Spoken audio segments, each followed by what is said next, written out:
Hey, Mark Meldrum, Northern Ohio Chevelle Club, and we're down in the basement studio tonight, as you can see.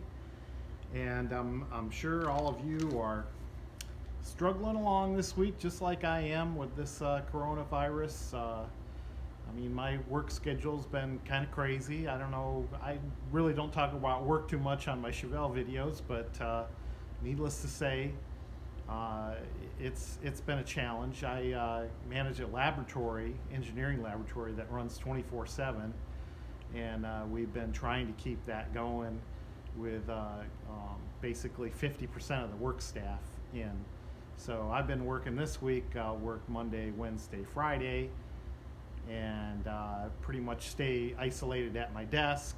And then next week I'll work Tuesday and Thursday in the office, and the other days I'll be working from home.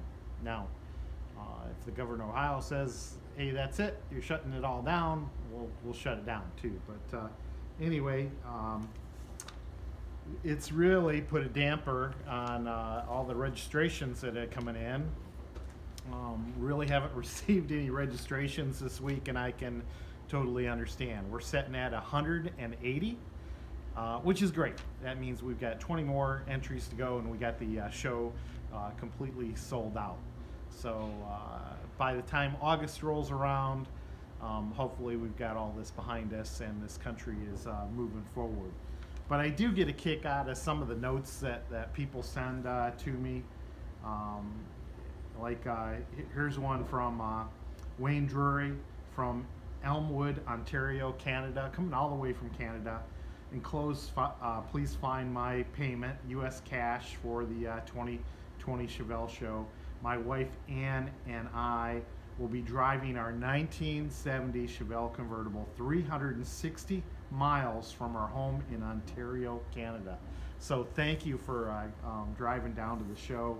I really appreciate that. And then I got little special notes that people write to me. Really, I'm just looking for the color of your car. I don't need super explanations on here. Like, if it's gray, it's gray. I get it. I don't need shadow gray. I don't need dark gray, unrestored. A little note in here, driving from the Columbus area. Well, that's cool. James Downey, he's bringing two cars. That's really cool. 1970 Chevelle. SS 396 two-door hardtop, and a 1964 Chevelle two-door sedan.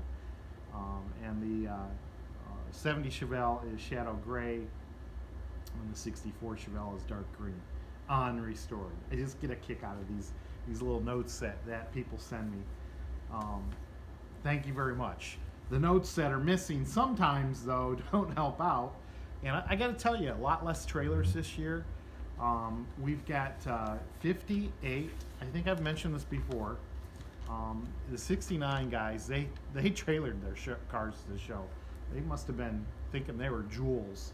But I'd say the majority of the 1970 Chevelles that are coming to our show are not going to be trailered, and we won't have as many trailers to deal with this year. We do have 58 1970 Chevelles signed up for the show. Maybe a far cry from 100 1969 Chevelles, but this year we've only got 39 1969 Chevelles. And our last number 180 we're setting at is Charm Uphold, and she's driving a 1971 SS Chevelle to the show. So there's your little show report, a little Corona report. I did get a part in the mail today. That was pretty cool. I don't know if I mentioned this, but ordered a new clock for this 1970 Chevelle Dash. And just to give you my review of this clock, it came off of eBay on Parts Place, and it's pretty close to being an exact reproduction, but it's pretty close is not exact. This is a quartz clock, so you will see the instead of the clock hand moving smoothly around like a normal clock would that is mechanical, this being a quartz clock, it will go toot, toot, toot, toot. But the good thing is this thing will never wear out, whereas this clock, I did test it, it did not operate, and I looked at a few YouTube videos on how to repair it. And I think I would need at least 2 or 3 clocks to even help repair this, because taking this sucker apart is brutal. I mean, there's a good chance that I could bust this second hand and the hour hand and the minute hand off. And then once you get things prying apart inside with the motors and all the little clock parts, I just don't think I'm well suited to do that. Maybe a clock repairman is no big deal. Maybe we'll find a place to send it and have it repaired. I don't know. But some of the differences, of course, one thing I'll really miss if we end up using this quartz clock is this 1970 Chevelle stamp on the back that says this clock was made January 26, 1970. That was pretty cool. And this clock, of course, is a little bit different on the back. But all the holes and mounting brackets are basically exactly the same. So I've already test fit this into the dash, and it will work out just fine and dandy. The color, of course, this is glow in the dark color. It looks slightly a little more blue than what this is, but of course this clock is 50 years old.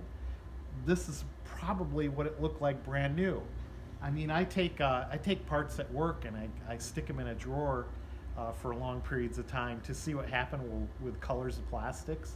And I mean, just over a period of 1 year, I'll see plastic colors change. And that's what we probably got going on here. They use the exact color to reproduce it, but when you compare it to a 50-year-old clock, they're just not the same. They're darn close. And once the lights come on in the dash and whatnot, I doubt you'll be able to tell too much. And once this color kind of fades out a little bit, I doubt you'll be able to tell. But that's the kind of things you got going on with reproduction parts and new parts. You know, people argue left and right. Oh, look at this NOS part. It's perfect. It's the same color from 1966. I'm sorry. I'm an engineer. I deal with colors a lot at work, and I know that colors fade over time, and that isn't the way that color looked 50 years ago. My opinion. Anyway, even if it stayed in a box and it's still not going to be the same color. But somebody did ask me, I've got the new plastic on here. It looks nice, very nice. And somebody asked me, how did you get the new color on? The plastic part on here, and basically took a soldering iron, and that's how this was. It was melted on all these little dots around here. I don't know if you can see that up close here, but right here and right here, they're melted. So I melted it just to pop it off, and then putting it on again, I used a soldering iron to get it nice and flush. It took a few times around, working my way around to get this thing to set flush, but it's looking nice. So we got that going on. I did order a vent kit, so that's very, very nice, all chrome plated vent kit. That should work out very nice, but I don't have my mounting hardware to go on the back, so we got to get back over to Mike's and start looking for some mounting hardware. So there you go. I mean, I'm rambling on here a little bit, but there you go. There is your midweek report. Mark Meldrum, Northern Ohio Chevelle Club. Stay safe. Keep yourself distanced from other people, but don't keep yourself socially distant from people, because we all got to get along and we all got to get through this together. So, see ya.